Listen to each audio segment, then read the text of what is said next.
नमस्कार दोस्तों, स्वागत है डिटेल एनालिसिस के आज नए एक वीडियो में। आज हम लोग बात कर रहे हैं ओला आईपीओ के बारे में। क्योंकि ओला आईपीओ का अलॉटमेंट हो चुका है, तो हम लोग इसका किसी भी निगेटिव की चीजों के बारे में आज नहीं करेंगे। आज सिर्फ मैं इसके कुछ पॉजिटिव पॉइंट्स बताऊंगा जो मुझे लगता है कि ये पॉजिटिव है। खैर, पॉजिटिव नंबर वन जो भी मैं यहाँ पे बात करूंगा वो सारे लॉन्ग टर्म के लिए है। कोई शॉर्ट टर्म रिकमेंडेशन यहाँ पे आपको नहीं दिया जा रहा है, ना ही लॉन्ग टर्म बात अपने आप पे है। तो हम लोग यहाँ पे लॉन्ग टर्म के बारे में ही बात करेंगे।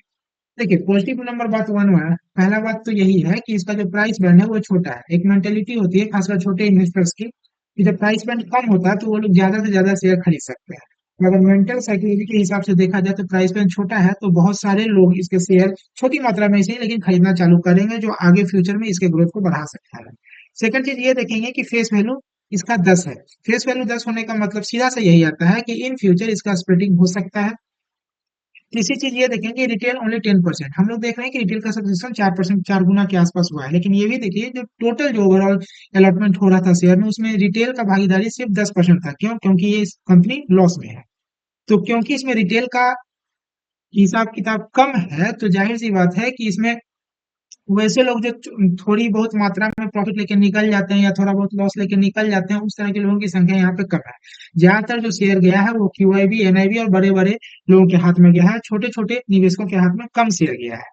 तीसरा चीज ये देखिए कि अगर हम इसके कंपनी के रेवेन्यू की बात करें तो पिछले 2 साल में रेवेन्यू में बहुत ही अच्छा ग्रोथ आया है। फॉर एग्जाम्पल अगर आप देखें तो 2782 करोड़ आपका मार्च में हुआ था, जो बढ़ के आपका 5243 करोड़, करीब करीब 2 गुना। अगर 2 गुना नहीं भी बोलेंगे तो 80-90% आपका रेवेन्यू टोटल बढ़ चुका है। क्योंकि कंपनी नया है, किसी भी कंपनी का जब मैन्युफैक्चरिंग यूनिट बैठाना होता है तो शुरुआत में इन्वेस्टमेंट बहुत ज्यादा लगता है। बाद में जब एक और कंपनी चलना चालू हो जाता है, प्रोडक्शन चालू हो जाता है, तो फिर फ्रेश इन्वेस्टमेंट जो होता है उस मात्रा में नहीं लगता है। तो जैसे जैसे कंपनी आगे बढ़ते जाएगी, ऑटोमेटिक प्रॉफिट मार्जिन यहाँ पे आपका बढ़ते जाएगा। अगर आप यहीं पे उठा के देखेंगे तो रेवेन्यू में आपका 80% ग्रोथ है, और जबकि लॉस में कोई खास ज्यादा बहुत बड़ा ग्रोथ नहीं है। 1472 करोड़ का लॉस पिछले साल हुआ था, इस साल हुआ है 1584 करोड़ का। लॉसेस को अगर परसेंटेज वाइज देखा जाए तो यहाँ पे बहुत ज्यादा नैरो किया गया है, जो कि एक अच्छी चीज है।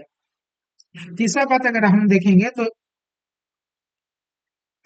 फुली ये जो आईपीओ था आपका 100% सब्सक्राइब हो चुका था। बहुत लोगों को लग रहा था कि सब्सक्रिप्शन नहीं होगा, नहीं होगा, नहीं होगा, लेकिन पूरा का पूरा आईपीओ सब्सक्राइब हो गया। आईपीओ का अमाउंट बहुत ज्यादा था, फिर भी सब्सक्रिप्शन पूरा हो चुका है। यहाँ पे अगर आप ध्यान दीजिएगा तो क्वालिफाइड इंश्योरेंस ने 5.5 गुना लिया है। ये वो लोग नहीं है जो 2 पैसे का प्रॉफिट देके 2 रुपए का लॉस देके निकल जाएंगे। ये लोग अगर आए हैं तो लॉन्ग टर्म के लिए ही आए हैं। तो इस हिसाब से देखा जाए तो ये फुल्ली सब्सक्रिप्शन हुआ है। और बड़ी बात ये भी है कि फुल्ली सब्सक्रिप्शन तब हुआ है जबकि मार्केट इतना ज्यादा अभी गिरा हुआ है। तो इतने खराब सिनेरियो में भी 100% सब्सक्रिप्शन, ये 4.5 गुना सब्सक्रिप्शन बहुत बड़ी मात्रा में होता है। अगर आप इसके फ्यूचर की बात करेंगे लॉन्ग टर्म में, तो मेरे हिसाब से इसका इन फ्यूचर ग्रोथ होने की संभावना बहुत ज्यादा है। क्योंकि अब लोग धीरे धीरे कर करके आपका पेट्रोल डीजल से हट के इलेक्ट्रिसिटी पे आ गया है। कारण दो ही चीज है। पहला चीज है कि इलेक्ट्रिसिटी का दाम या आपका ये पेट्रोल डीजल का दाम डेली का डेली बढ़ रहा है। सरकार के लिए वो इनकम का बहुत ही अच्छा संसाधन है। कुछ भी होता है थोड़ा सा टैक्स बढ़ा दीजिए, पेट्रोल ऐसा चीज है जो लोग लेंगे उनका इनकम बढ़ते जाएगा। तो लोग यहाँ पे धीरे धीरे आ रहे हैं आपका इलेक्ट्रिक। कुछ लोग ये भी हैं कि पॉल्यूशन की मात्रा देख देख के फिर इलेक्ट्रिक की तरफ आ रहे हैं। और किसी चीज अगर ये भी आप रोड पे निकलिएगा तो बहुत सारे लोगों को, ऐसे गाड़ियों को भी देखिएगा जिन कंपनियों का आपने नाम तक नहीं सुना हो, लेकिन उन कंपनियों की भी इलेक्ट्रिक स्कूटी बिक रही है बाजार में। तो अगर उन लोग की अपेक्षा देखा जाए तो ओला आपका बहुत बड़ा ब्रांड है आज के डेट में, जिसका नाम लोग जानते हैं। तो जाहिर सी बात है, जैसे जैसे इलेक्ट्रिक का मार्केट बढ़ेगा, ओला का शेयर ऑटोमेटिक उसमें एक अच्छा खासा है ही। आज के डेट में जैसे लोग बोल रहे हैं कि अगले 3-4 साल या 5 साल में करीब करीब 50% जो हमारी बाइक टू व्हीलर बिकेगी वो इलेक्ट्रिक ही बिकेगी।